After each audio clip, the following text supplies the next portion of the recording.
When do you hear kids start to tell stories and tell little lies? 4. 4-year-olds are amazing storytellers. They can tell you something and reel you in and be so good at telling a story. And this is completely normal for a 4-year-old to do that. And they also start to steal things at this age too, which can be kind of funny because they know they want something and they don't understand the concept of stealing or the concept of a lie for that matter. I had a frantic phone call one day from a woman who had either a 4-year-old and a 2-year-old. And she was so concerned that we had to have this phone conversation immediately. And what had happened is she was making chocolate chip cookies with her 4-year-old daughter. And she left the room to go and wash her hands. And when she came back, there were fewer chocolate chips. And she made the mistake of asking her 4-year-old, "Did you take some of the chocolate chips?" And of course, the 4-year-old said no, with chocolate all over her face. And then Mom, of course, said, "Well, I know you did. You've got chocolate on your face." And so what Mom did is she asked a question that invites a lie. And so because we know it's pretty typical for kids to give you the right answer, we don't want to ask a question that invites a lie, especially when you've got teenagers. But I'll finish with this story. So anyway, when Mom busted her daughter for stealing the chocolate chips, her daughter got so upset and felt so guilty that she confessed that a year ago, when she was left in a room with that beautiful wedding cake, that it was her that took a chunk of the wedding cake, not the little 1-year-old that was with her, which would have been her sister. And this whole time, she had told her mom it was the younger sister who had taken this piece of chocolate cake, or wedding cake, but it was actually her. And so all these confessions started coming out, and Mom got so upset and foamy about this.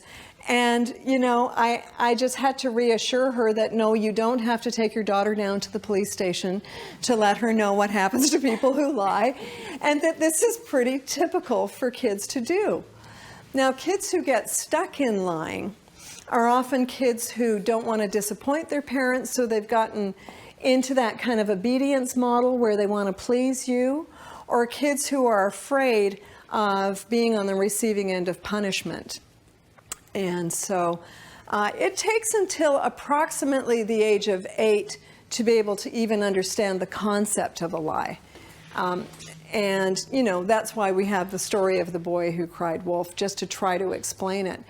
Now, a lot of teenagers will go through a period of lying. And parents often ask me how they can trust their teen when all their teen does is lie. And parents don't usually like my answer, but my answer is, stop asking so many questions. You don't have to know everything they're doing at a certain age. And a lot of times teens will lie just to protect their autonomy. And could you really handle all the things that they might tell you anyway? And so, you know, quite often they're just wanting a little bit more privacy. Yeah, let's take a look at a skit on this. Hello? Oh, yes, Mr. Schmidt. Oh, really? Huh. She wasn't in math class today. Well, thank you for letting me know. I'll follow up tomorrow. Thank you. Bye-bye. Hi, Mom. How's it going? Thanks, Mom. Good. How are you? Good. Great. Yeah. How was your day? Oh, it was awesome. It was so amazing. Yeah. Math. Did you math today? Yeah. Yeah. It's great. So easy. Yeah, it was a good class. Yes. You learned a lot in it? All the time, Mom. All the time. Yeah. I guess you're just wanting to know what I did in math. Sure. Why don't you tell me what you did today in math? Well, I can show you what I did if you want to know. It's right here somewhere. I worked on it really hard today. It's like imaginary numbers and imaginary. Yes. I think the only thing that's imaginary here is that you weren't at math class today. Yes.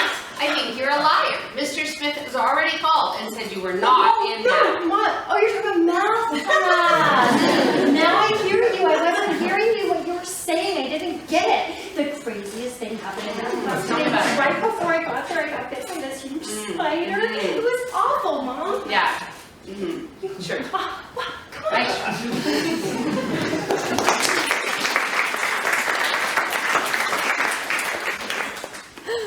So, don't call your kid a liar.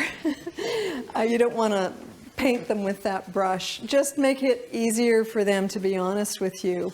Yeah. Any thoughts on lying or anything? Questions about that? Yeah. What do you mean, make it easier for them to be honest? So I'm glad you asked. Well, first of all, not being over-controlling. Because if you're over-controlling, they will not share their personal thoughts, independent thoughts with you. They'll become more secretive, even just in terms of what they're actually thinking about, let alone doing. So with over-control, kids, go under the radar because they know that you're going to disapprove of what they're doing anyway. And quite often, if we use a lot of punishment, it's often better to tell a lie and take a chance because you're probably going to get punished for whatever it is that you did anyway. So that makes it hard to be honest when you've got over-control. And another boundary buster that invites lying and stealing, actually, and I talked about this last night in the other course, is intrusiveness. So when we look at boundary busters in parenting, we look at over-control, again, which is expecting obedience, not giving kids enough room, all the things that we've talked about with kid issues. We look at overprotection. So if a parent is overprotective, this is a parent who doesn't let a child take normal risks, like taking a bus when they're 12 or going to the park with friends when they're 8, or just normal risks, which seems to be getting harder and harder these days for society to let our kids take normal risks. But if we're overprotecting, our kids are going to have to go out there and defy us just so that they can lead a normal life and not buy into the parents' fear. Yeah. What about just making up stories, like when they're just blatantly making up a story, just kind of let them go with it if they're not trying? You can have fun with it too. You can say, it sounds like you're telling me a story right now. Lexi used to look at me and tell me these magnificent stories, and at first I'd believe her and I'd be like, really? And then I finally started to figure it out. The other thing that can happen with kids, and I notice this with kids, when they start to be on their own at school. So now it's 5 to, I used to notice it 6 to 9, where their perceptions of what were happening in the schoolyard were off. And they come home and tell you that no one's playing with them at all, and Mr. So-and-so was really mean, and this is how they're seeing the world, but it's off. It's not an accurate perception. It's the perception of a child. And so sometimes we think kids are actually lying when they're not. They're just truly seeing the world through that limited lens. Yeah. So it's okay to say, it sounds like you're telling me a story right now.